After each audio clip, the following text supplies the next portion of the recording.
तो हमने monetary policy के बारे में पढ़ा था कि it is a macro economic policy laid down by nation's central bank, जहाँ पे हमारा यहाँ पे आरबीआई आएगा किसके लिए, to control supply of money, money supply को कंट्रोल करने के लिए। मनी सप्लाई को कंट्रोल करेंगे, बेसिकली क्रेडिट सप्लाई को कंट्रोल करना हो जाएगा। सो ये डिसाइड कौन करता है, मॉनेटरी पॉलिसी कमेटी। हमने अभी 56 मीटिंग के बारे में पढ़ा था, ठीक है, बाय मंथली ये मीटिंग होती रहती है। लेकिन मॉनेटरी पॉलिसी कमेटी के पहले क्या था, कौन डिसाइड करता था रेपो रेट क्या होगा, इन्फ्लेशन को कैसे टारगेट करना है, kind of thing. So we will learn pre MPC area. So before the monetary policy committee, monetary policy decision especially on the repo rate were the sole prerogative of RBI governor advised by internal technical advisory committee। मतलब technical advisory committee RBI governor को recommend करती थी या फिर advice करती थी कि ये रेपो रेट होना चाहिए, लेकिन उसके एडवाइस बाइंडिंग नहीं थे आरबीआई गवर्नर के ऊपर। So it was a sole prerogative of RBI governor, वही डिसाइड करा करते थे कि रेपो रेट क्या रहेगा।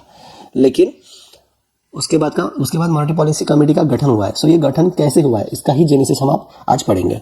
सो 2013 में financial sector legislative reform commission, ठीक है, FSLRC, under the chairmanship of BN Shri Krishna, इसका गठन हुआ था। उन्होंने रिकमेंड किया था कि एक मॉनेटरी पॉलिसी कमेटी होनी चाहिए to bring transparency, predictability and collective wisdom to the decision making process. क्योंकि रेपो रेट डिसाइड करना मतलब मॉनेटरी पॉलिसी का ही प्राइमरी मैंडेट होता है। तो ये सिर्फ एक व्यक्ति के हाथ में रहना अच्छा नहीं है, ये कलेक्टिव विजडम होना चाहिए, कलेक्टिव डिसीजन होना चाहिए। So we should move away from a single person centric approach. So 2013 में किसने रिकमेंड किया था, BN Shri Krishna committee, financial sector legislative reform commission बना था। इसके पहले भी YV रेड्डी ने भी ये रिकमेंड किया था कि there has to be committee. Tarapore committee, उन्होंने भी बोला था there has to be committee. Mistry committee as well as Raghuram Rajan committee on financial sector reform जो 2009 में गठित हुई थी, उन्होंने भी बोला था कि मॉनेटरी पॉलिसी का जो मैंडेट है, रेपो रेट है, वो डिसाइड करने के लिए मॉनेटरी पॉलिसी कमेटी होना चाहिए। सो उसी के रिगार्डिंग जनवरी 2014 में भी एक कमेटी का गठन हुआ जिसका नाम है expert committee to revise and strengthen the monetary policy framework. इसका नाम ही है कि मॉनेटरी पॉलिसी फ्रेमवर्क को स्ट्रेंथन करने के लिए या फिर रिवाइज करने के लिए expert committee, and it was headed by doctor Urjit Patel. ये कमेटी कब गठित हुई थी, जनवरी 2014 में। So this was the most critical committee that provided blueprint for the modern Indian policy framework. आज का जो मॉनेटरी पॉलिसी फ्रेमवर्क है, it is more or less depends on Urjit Patel committee recommendations. So उनके रिकमेंडेशन क्या थे, पहला था इन्फ्लेशन टारगेटिंग, मतलब मॉनेटरी पॉलिसी का प्राइमरी मैंडेट क्या होना चाहिए, प्राइमरी ऑब्जेक्टिव क्या होना चाहिए, तो इन्फ्लेशन टारगेट करना, ठीक है। अभी कौन सा इन्फ्लेशन टारगेट करना है, क्योंकि इन्फ्लेशन CPI से भी मेजर किया जाता है, WPI से भी मेजर किया जाता है, या फिर IIP से भी मेजर किया जाता है। ये इन्फ्लेशन वाले जो इंडेक्सेस है हम थोड़ा डिटेल में पढ़ेंगे कभी स्टैटिक में, ठीक है, CPI, WPI या फिर IIP। लेकिन इन्होंने बोला कि कौन सा इन्फ्लेशन मेजर करना है हमको, तो हमको करना है headline consumer price index, CPI combined, क्योंकि CPI एग्रीकल्चर, CPI रूरल या फिर CPI industrial labour, CPI urban, ये सब चीज़ें होती है। सो उन्होंने बोला कि नहीं, हम CPI कंबाइंड मेजर करेंगे। और कितना टारगेट करेंगे इसको, we will set a glide path to bring inflation down to 4% ±2%। मतलब हमारा जो इन्फ्लेशन टारगेट का बैंड होगा वो 2 to 6% के बीच में होना चाहिए। इसी के बीच में हमारा CPI कंबाइन होना चाहिए। और हमने 56 कमेटी मीटिंग में देखा था कि CPI कंबाइन कितना नियर अबाउट, हमने देखा था 2.1 भी है और 3.1 भी है, ठीक है, depends on core and headline inflation. इन्होंने ये भी रिकमेंड किया था कि मॉनेटरी पॉलिसी का रेपो रेट डिसाइड करने के लिए एक मॉनेटरी पॉलिसी कमेटी होनी चाहिए जो 6 मेंबर कमेटी होगी, और ये जो डिसीजन होगा it shall be held by majority of vote. Model, ठीक है, the model was influenced by international model like USM, एक फेडरल ओपन मार्केट कमेटी है, और बैंक ऑफ इंग्लैंड में भी सेम नाम से मॉनेटरी पॉलिसी कमेटी है। सो USA और इंग्लैंड में जो कमेटी है उसका basically adaptation Urjit Patel committee ने सजेस्ट किया था, ठीक है। So based on this committee's recommendation monetary policy committee was form. So ये रिकमेंडेशन एक्सेप्टेड बाय RBI, और अभी हम लेजिस्लेटिव फ्रेमवर्क की तरफ चलते हैं। यूनियन बजट 2016-17 में ये बोला गया था कि we will amend RBI Act 1934 to provide statutory basis for the monetary policy committee, क्योंकि उर्जित पटेल कमेटी ने रिकमेंड किया था, RBI ने वो एक्सेप्ट किया था, अभी उसको स्टैट्यूटरी बेसिस देना पड़ेगा, ठीक है, and it has to be done by legislature. So RBI Act 1934 को अमेंड किया गया। So amendment receive parliamentary approval and came into effect on 27 June 2016। So ये डेट याद रखना, ठीक है, 27 जून 2016। तो हम देख लेते हैं कि RBI Act 1934 में कौन से अमेंडमेंट हुए हैं या फिर बेसिकली कौन से सेक्शंस ऐड किए गए हैं।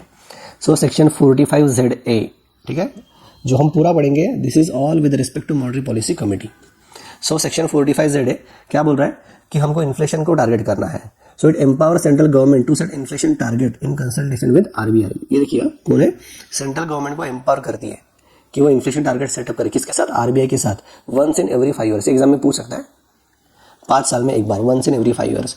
So the first target was set at 4% CPI with a tolerance band of ±2%। मतलब मैंने जो रेंज बोला था 2 to 6% में करना है अंटिल 31 मार्च 2021। क्योंकि देखिए कब चालू हुआ, 2016 में गठन हुआ था ना, तो 2016 + 5 2021 and has been extended to March 31 2026।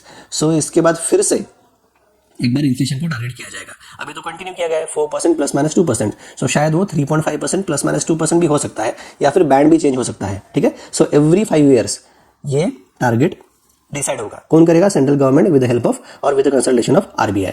So इसके हिसाब से monetary policy committee repo rate decide करेगी। सो सेक्शन 45Z देख लिया।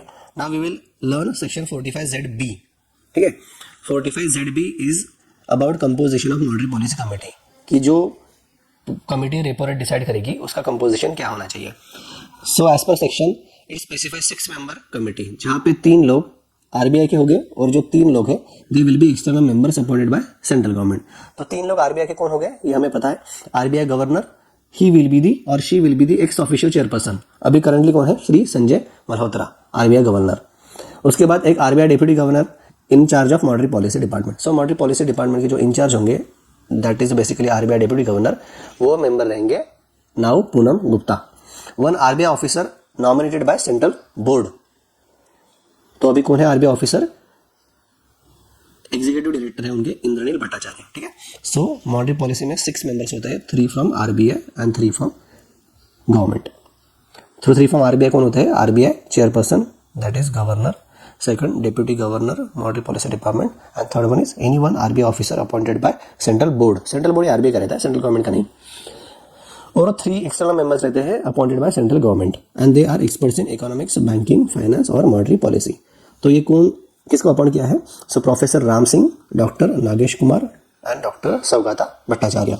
सो इसको याद रखना पड़ेगा। सो मैं इसको याद रखता हूँ, राम सीता लक्ष्मण, ठीक है, राम सीता लक्ष्मण। राम मतलब प्रोफेसर राम सिंह, सीता मतलब सौगाता, ठीक है, सीता मतलब सौगाता, और लक्ष्मण जी खुद भगवान नाग के अवतार है, तो नागेश कुमार, ठीक है। यार कैसे भी जुगाड़ करके याद रखिएगा, क्योंकि एग्जाम में आएगा तो फिर उस टाइम पे कंफ्यूजन हो सकता है पैनिक में। अगर आपको ट्रिक याद रहेगी तो आप कंफ्यूज नहीं होंगे, ठीक है, इसलिए this are important. So 3 external members जो सेंट्रल गवर्नमेंट से अपॉइंट हुए हैं वो क्या है, Ram Sita Lakshman, doctor Ram Singh, professor Ram Singh, doctor Nagesh Kumar, doctor Saugata Bhattacharya. अभी ये monetary policy committee it shall meet at least 4 times in a year, ठीक है, एक साल में 4 बार मिलना ही है, but in practice it meets by monthly that is 6 times a year. So at least बोला है ना, तो 4 से ऊपर तो हो ही सकता है, मिनिमम 4 होना ही चाहिए, उसके कम नहीं। Monetary policy committee shall determine the policy rate. हमारा पॉलिसी रेट क्या होता है, that is repo rate required to achieve inflation target, and the decision of monetary policy committee shall be binding on the bank. हमने पहले देखा था pre MPC era में कि टेक्निकल एडवाइजरी कमेटी टीएसी जो आरबीआई गवर्नर को advice करती थी कि इतना रेपो होना चाहिए, लेकिन इट वाज नॉट बाइंडिंग। लेकिन ये जो डिसीजन है मॉनेटरी पॉलिसी कमेटी का, it is binding on the bank that is RBI. तो 45ZB पढ़ लिया composition of monetary policy committee के बारे में। Now 45ZC eligibility and selection of members appointed by central government. जो हमने देखा था राम सीता लक्ष्मण, राम सिंह, सौगाता मैडम और नागेश कुमार, ठीक है, इनको जो अपॉइंट किया गया है वो सेंट्रल गवर्नमेंट के द्वारा। सो उनकी एलिजिबिलिटी, उनका सिलेक्शन क्राइटेरिया क्या होगा देखते हैं। So the members of monetary policy committee shall be appointed by central government from amongst person of ability, integrity and standing having a knowledge and experience in field of economics, banking, finance and monetary policy. So this is self explanatory. Provided that no person shall be appointed as a member in case such person, ठीक है, if he has completed the age of 70 years, ठीक है। Exam में ये पूछ सकता है भाई, ठीक है, 70 क्रॉस नहीं होना चाहिए। जैसे आरबीआई ग्रेड बी में एलिजिबिलिटी होता है बराबर एज का, 30 ईयर्स क्रॉस नहीं होना चाहिए जनरल कैटेगरी के लिए, वैसे ही 70 ईयर्स क्रॉस नहीं होना चाहिए on the date of appointment as member. Second, he should not be a member of any board or any committee of the RBI, ठीक है, बराबर है, क्योंकि वो तो आरबीआई का इंटरनल मेंबर हो जाएगा, एक्सटर्नल कैसे होगा। He should not be employ of the RBI, ठीक है, यहाँ पे बैंक का मतलब आरबीआई है। He should not be the employ of RBI, मतलब for example RBI grade B officer नहीं होना चाहिए, या फिर ग्रेड सी ग्रेड डी वाले। He should not be a public servant, IAS officer for example as defined under section 21 of Indian penal code, तो public servant में नहीं होना चाहिए। ठीक है, आमदार खासदार नहीं होना चाहिए, विधायक। Has been at any time adjudged as insolvent, वो इंसॉल्वेंट नहीं होना चाहिए। इंसॉल्वेंट मतलब दिवालखोर, ठीक है। He has not been convicted of an offence which is punishable with imprisonment for term of 180 days और मोर, मतलब उसके खिलाफ कोई भी ऑफेंस साबित होना नहीं चाहिए और उसको उसके साथ साथ जेल भी नहीं होना चाहिए मोर देन 180 डेज, ठीक है। Second, he should not be physically or mentally incapable of discharging the duties of member of monetary policy committee. Obviously physically stable होना चाहिए, मेंटली स्टेबल होना चाहिए। इनस्टेबल हुआ या फिर इनकेपेबल हुआ so he will be not appointed. And ninth, he should not have a material conflict of interest with the RBI and unable to resolve such conflict. So conflict of interest वाली situation भी नहीं होना चाहिए, ठीक है। So this is about the eligibility and selection of members to be appointed by central government. जो 3 member देखे थे हमने वो वाले, तो कौन से थे? 70 years कंप्लीट नहीं होना चाहिए, मेंबर ऑफ बोर्ड या फिर मेंबर ऑफ कमेटी नहीं होना चाहिए, आरबीआई का एम्प्लॉय नहीं होना चाहिए, पब्लिक सर्वेंट नहीं होना चाहिए, एमपी एमएलए नहीं होना चाहिए, इंसॉल्वेंट नहीं होना चाहिए, कोई भी ऑफेंस से कन्विक्ट नहीं होना चाहिए और इम्प्रिजनमेंट 180 डेज और मोर का नहीं होना चाहिए, फिजिकली केपेबल होना चाहिए, मेंटली केपेबल होना चाहिए और कोई भी कॉन्फ्लिक्ट ऑफ इंटरेस्ट नहीं होना चाहिए। अभी ये जो 3 मेंबर्स थे हमने देखा था, जैसे मैंने बता दी, राम सीता लक्ष्मण, ये भी अपॉइंट किया जाता है सेंट्रल गवर्नमेंट के द्वारा, लेकिन उसके लिए भी एक कमेटी होता है जिसका नाम है सर्च कम सिलेक्शन कमेटी। अब ये सर्च कम सिलेक्शन कमेटी ही 3 मेंबर को अपॉइंट करती है मॉनिटरी पॉलिसी कमेटी में। तो सर्च कम सिलेक्शन कमेटी के मेंबर भी 6 होते हैं, ये 3 और ये 3। तो पहले चेयरपर्सन जो होते हैं हमारे कैबिनेट सेक्रेटरी होंगे, सेकंड मेंबर कौन होंगे? आरबीआई गवर्नर, अगर वो नहीं है इन हिज एब्सेंस उनके रिप्रेजेंटेटिव होंगे, not below the rank of deputy governor. So एक तो आरबीआई गवर्नर हो सकता है, नहीं तो उनके बिहाफ पे कोई भी डेप्यूटी गवर्नर। थर्ड, सेक्रेटरी होनी चाहिए डिपार्टमेंट ऑफ इकोनॉमिक अफेयर्स के, ये एग्जाम में पूछ सकता है, department of economic affairs, financial services के बगैर नहीं है, ठीक है, डीएफएस का डीईए के है। सो ये 3 मेंबर तो है, उसके साथ साथ 3 एक्सपर्ट्स होने चाहिए in the field of economics और बैंकिंग और फाइनेंस और monetary policy to be appointed by the central government, ये भी मेंबर होगी। सो ये 6 मेंबर्स के मिला के सर्च कम सिलेक्शन कमेटी बनेगी एसएससी से आरबीआई को सेंट्रल गवर्नमेंट को रिकमेंड करेगी कि ये 3 हमारे मेंबर से बाद में ही वो मॉनिटरी पॉलिसी कमेटी में अपॉइंट हो जाएंगे। Next, section 45Z(D). सो ये जो एक्सटर्नल मेंबर्स थे जो आरबीआई से नहीं थे, आरबीआई के इंटरनल मेंबर्स होंगे, ये गवर्नमेंट के 3 मेंबर्स राम सीता लक्ष्मण। सो इनके टर्म्स एंड कंडीशंस क्या होंगी? So the external members of monetary policy committee appointed shall hold office for a period of 4 years, ठीक है। सो ये 4 साल के लिए नियुक्त होंगे and shall not be eligible for reappointment. एक बार आप अपॉइंटमेंट हो गए तो रीअपॉइंटमेंट के लिए आप एलिजिबल नहीं हो, ठीक है। So 4 years no reappointment. Terms and conditions of the appointment shall be such as may be prescribe by central government, ठीक है। इनके टर्म्स एंड कंडीशंस जो अपॉइंटमेंट के होते हैं कौन करता है? Prescribe central government. और उनके remuneration, for example salary and other allowances payable to such member shall be as may be specified by regulation made by central board. लेकिन ये सेंट्रल बोर्ड किसका होगा? आरबीआई का, ठीक है। सो एग्जाम में याद रखिएगा कि terms and condition of appointment कौन डिसाइड करता है? तो वो करेगा सेंट्रल गवर्नमेंट, और जो रेम्यूनरेशन और अलाउंसेस है वो कौन डिसाइड करेगा? आरबीआई का central board. Third, a member may resign, हमने देखा था 4 साल के लिए वो काम अपॉइंटमेंट के लिए तो है, लेकिन वो रिजाइन कर सकते हैं from committee eight any time before the expiry of his tenure by giving central government a return notice of not less than 6 weeks। मतलब इसको भी बेसिकली नोटिस पीरियड सर्व करना है, नॉट एग्जैक्टली, तो 6 weeks के पहले उनको बताना है कि मैं रिजाइन कर रहा हूँ। And on the acceptance, resignation acceptance होने के बाद he or she shall cease to be a member of monetary policy committee. So ये हमने देख लिया टर्म्स एंड कंडीशंस के ऊपर, ठीक है। देखिए ग्रेड बी के फेज 2 के एग्जाम में या फिर ग्रेड ए के भी फेज 2 एग्जाम में आपको डिटेल में पूछ सकता है, या फिर फेज 1 में भी, कि मॉनिटरी पॉलिसी कमेटी का आपको पैराग्राफ दिया जाएगा, उसके बारे में डिटेल्स में पूछ सकते हैं। तो हमको तो बेसिक आइडिया होता है कि मॉनिटरी पॉलिसी कमेटी इतने मेंबर होते हैं, 3 आरबीआई के होते हैं, 3 सेंट्रल गवर्नमेंट के होते हैं, ये बाय मंथली होती है या फिर एटलीस्ट 4 times मिलनी चाहिए। लेकिन ये जो अंदर के डिटेल्स है एक्सटर्नल मेंबर्स के बारे में, फॉर एग्जांपल ये टर्म्स एंड कंडीशन कौन डिसाइड करता है, उनके रेम्यूनरेशन कौन डिसाइड करता है, ये रिजाइन करता है तो रिटर्न नोटिस कितने वीक्स के पहले देना चाहिए, ये सब चीज़ें भी हमको याद रखनी है। Next section 45Z(D), removal of external members of monetary policy committee. जो हमने देखा था ये बेसिकली राम लक्ष्मण सीता जो एक्सटर्नल मेंबर्स थे हमारे, इनको हम रिमूव कैसे करेंगे? So this can be removed from the office who is or at a time has been adjudged as insolvent। अगर फॉर एग्जांपल इंसॉल्वेंट डिक्लेयर हो गया so he will be removed. He has become physically or mentally incapable. For example ऐसा समझिए कि while appointment कि वो mentally और physically capable थे, लेकिन फॉर एग्जांपल कुछ प्रॉब्लम्स हुई और वो इनकेपेबल हुए तो उनको रिमूव कर सकते हैं। उसके बाद if he has been convicted of an offence, जैसे हमने ऊपर देखा था कि अगर ऑफेंस से 180 days का इम्प्रिजनमेंट है तो वो अपॉइंटमेंट नहीं कर सकते, लेकिन at the time of appointment अगर वो फुलफिल करते हैं, लेकिन उसके टाइम बाद अगर ये चीज़ें में वो इंडल्ज होते हैं तो उनको निकाला जाएगा। इफ़ ही हैज़ और she has failed to adequately disclose any material conflict of interest, तो भी उनको निकाला जाएगा। ये याद रखिए, ठीक है। If he or she does not attend 3 consecutive meetings of monetary policy committee without obtaining prior leave, मतलब इनके लिए भी पहले लीव लेना इंपॉर्टेंट है, ठीक है। जैसे हमारी CLOL रहती है वैसे ही। सो अगर 3 कॉन्सेक्यूटिव मीटिंग्स, ठीक है, 3 कॉन्सेक्यूटिव, ठीक है, डिसकंटिन्यू नहीं, कॉन्सेक्यूटिव मीटिंग्स को अगर वो अब्सेंट रहते हैं, ही डज नॉट अटेंड, और वो भी without obtaining a prior leave, so he can be removed. क्योंकि 3 कंसेक्यूटिव मीटिंग समझ लीजिए कि ये 3 मल्टीप्लाई बाय 2, क्योंकि बाय मंथली होती है। सो बेसिकली 6 मंथ्स में अगर कोई भी मीटिंग अटेंड नहीं करते कंटिन्यूसली तो उनको निकाला जा सकता है। If he or she has acquired such financial or other interest as is likely to affect prejudicially his functions as a member, अगर कोई फाइनेंशियल इंटरेस्ट या फिर कोई अदर इंटरेस्ट होगा, ठीक है, नॉन फाइनेंशियल भी, तो उसके बिहाफ पे भी उनको रिमूव किया जा सकता है। तो कैसे रिमूव करें? इंसॉल्वेंट हो जाए, फिजिकली या फिर मेंटली इनकेपेबल, ऑफेंस अगर कर लिया उन्होंने, कोई कॉन्फ्लिक्ट ऑफ इंटरेस्ट में वो इन्वॉल्व हो गए, या फिर 3 कंसेक्यूटिव मीटिंग्स में अगर वो एब्सेंट रहते हैं विदाउट ऑब्टेनिंग प्रायर लीव, अगर फाइनेंशियल या फिर कोई अदर इंटरेस्ट में भी वो इंडल्ज होंगे तो उनको रिमूव कर सकते हैं एज पर सेक्शन 45ZE। उसके बाद ZF vacancies not to invalidate proceedings of the monetary policy committee. जैसे हमने देखा था कि मॉनेटरी पॉलिसी कमेटी में कितने 6 मेंबर्स हैं, अगर इसमें से कोई लोग वैकेंट रहते हैं या फिर एब्सेंट रहते हैं तो मॉनेटरी पॉलिसी कमेटी का जो प्रोसीडिंग है इट शुड नॉट इनवैलिडेट। देखते कब।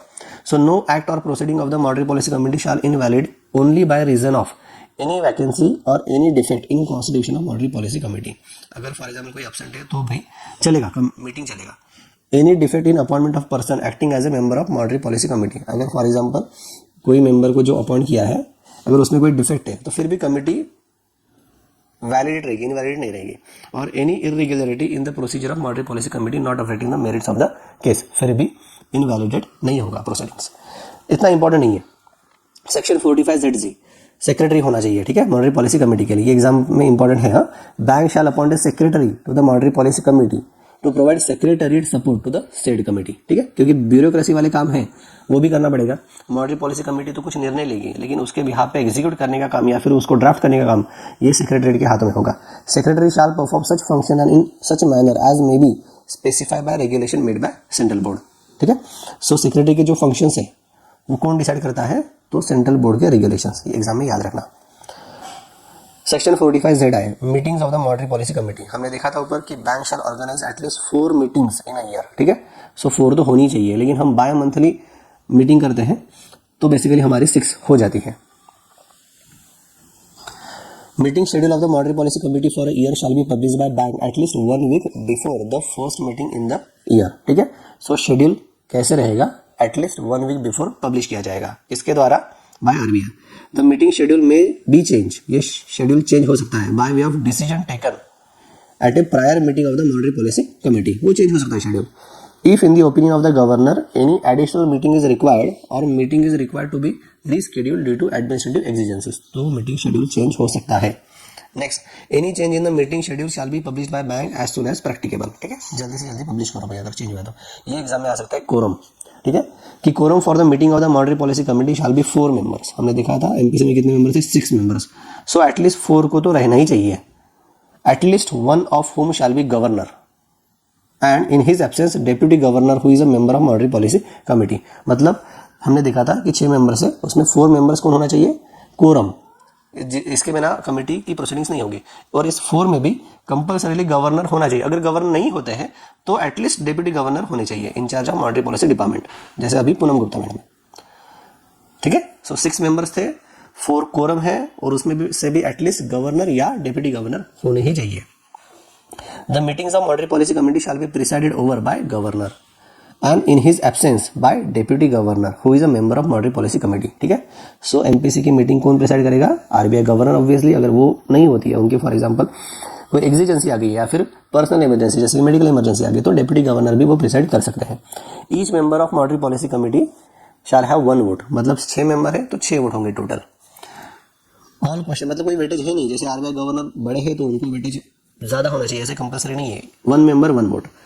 उसके बाद जो भी डिसीजन होंगे वो मेजॉरिटी से डिसाइड होंगे। ठीक है, majority of votes present and voting, and in the event of equality of the votes, for example समझ लीजिए कि आरबीआई की नाम उन्होंने 3 वोट दे दिया, सेंट्रल गवर्नमेंट ने 3, तो यहाँ पे तो टाई हो गई है, तो फिर फाइनल फैसला किसका आएगा, गवर्नर ऑफ आरबीआई का। सो ही or she shall have a second और कास्टिंग वोट, ठीक है, निर्णायक मत बोलेंगे हम उसको, इन केस ऑफ इक्वालिटी, ठीक है, तभी ये कर सकते हैं, जैसे लोकसभा में स्पीकर करते हैं। The central government may if it considers necessary convey its views in writing to a monetary policy committee from time to time, ठीक है, सेंट्रल गवर्नमेंट भी राइटिंग में बता सकती है कि ऐसा रेपो रेट रखो, ऐसा रखो, kind of thing. For example inflation को कैसे कंसिडर करना चाहिए, क्योंकि उसके ऊपर ही पूरे एंटायर इलेक्शन डिपेंड होते हैं, तो वो कर सकते हैं, लेकिन वो बाइंडिंग नहीं है।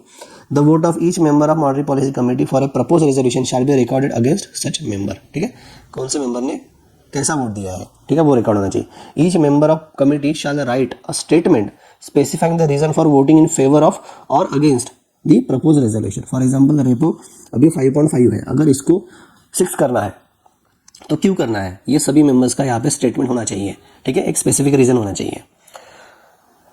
सो ठीक है, नेक्स्ट वाला सेक्शन पढ़ लेते हैं हम, 45ZL, publication of proceedings of the meetings of monetary policy committee. So the bank मतलब RBI shall publish on 14th day after every meeting of monetary policy committee the minutes of the proceeding, ठीक है।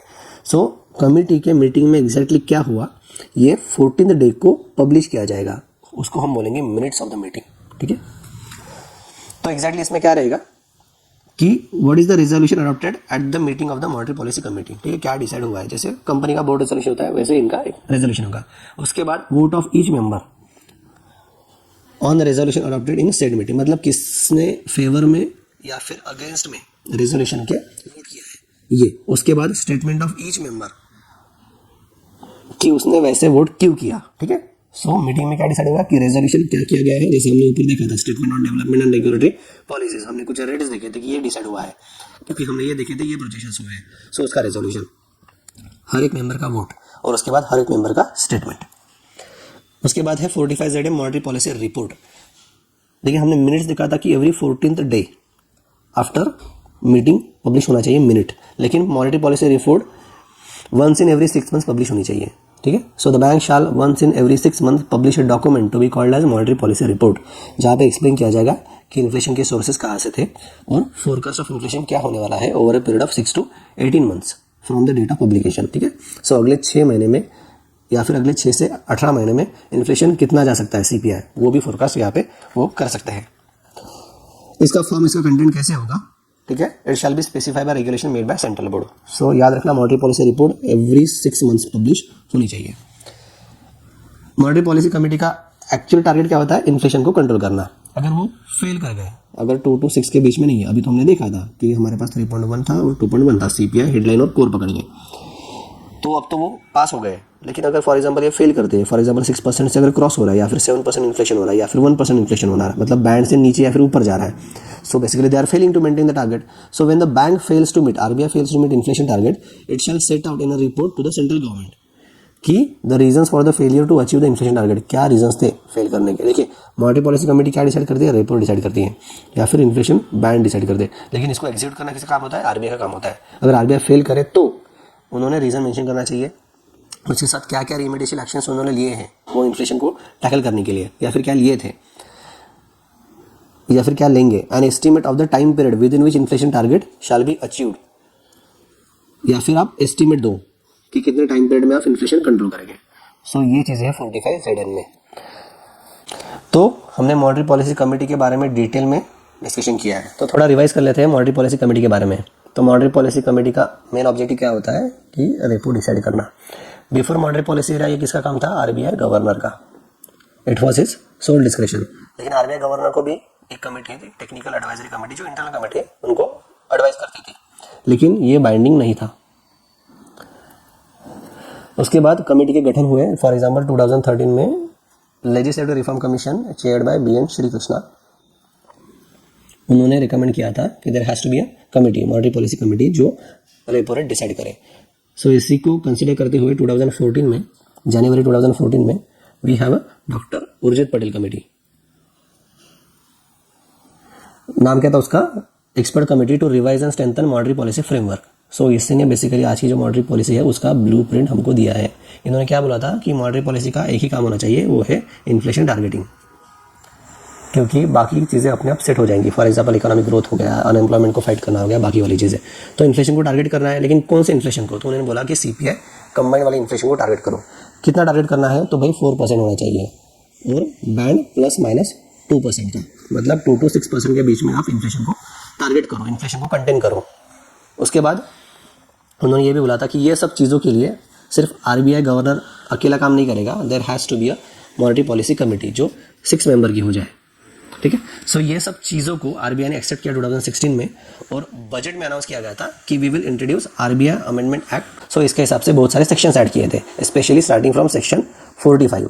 सो section 45Z क्या बोलता है? Inflation target करो 2 to 6% के बीच में। Section 45ZB क्या बोलता है? मॉनेटरी पॉलिसी कमेटी का कंपोजिशन क्या होना चाहिए? तो हमने देखा था मॉनेटरी पॉलिसी कमेटी में कितने मेंबर्स होने चाहिए? 6 members, 3 from RBI, 3 from government. और ये 3 फ्रॉम RBI कौन हो गए? एक हो गए ऑब्वियसली RBI गवर्नर जो एक्स ऑफिशियो चेयर पर्सन हो गए, दूसरे होंगे deputy governor of RBI in charge of monetary policy department, तीसरे होंगे any RBI officer to be appointed by central board जो कहे होगा उनका। और यहाँ पे जो गवर्नमेंट के 3 बंदे होंगे that has to be from, जिनको बेसिकली इकोनॉमिक्स हो गया, फाइनेंशियल्स हो गया, या फिर मॉनेटरी पॉलिसी या फिर बैंकिंग के बारे में नॉलेज है। तो करंटली 3 एक्सटर्नल मेंबर्स कौन है हमारे? वो है, मैंने बोला था कि राम, सीता, लक्ष्मण, ठीक है, राम, सीता, लक्ष्मण, इसको याद रखना है। सीता यानी सौगाता, लक्ष्मण मतलब नागेश कुमार जी। तो ये सब मिला के monetary policy committee at least 4 times in a year मिलेगी, लेकिन हम देख रहे हैं कि बाय मंथली मीटिंग होती है, मतलब 6 times तो होती है इन ईयर। अब ये जो मेंबर थे 3 member, they are to be appointed by search and selection committee जो सेंट्रल गवर्नमेंट डिसाइड करती है। यहाँ पे भी 6 मेंबर्स होते हैं, पहले कैबिनेट सेक्रेटरी हो गए या फिर डिपार्टमेंट ऑफ इकोनॉमिक अफेयर्स के मेंबर हो गए। सो ऐसे मेंबर्स है वहाँ पे 6 मेंबर्स। तो ये रिकमेंड करते हैं सेंट्रल गवर्नमेंट को, और सेंट्रल गवर्नमेंट ये 3 लोग अपॉइंट करते हैं। यहाँ पे एक और मेंबर थे ऑब्वियसली RBI गवर्नर जो सर्च कम सिलेक्शन कमेटी के पार्ट थे।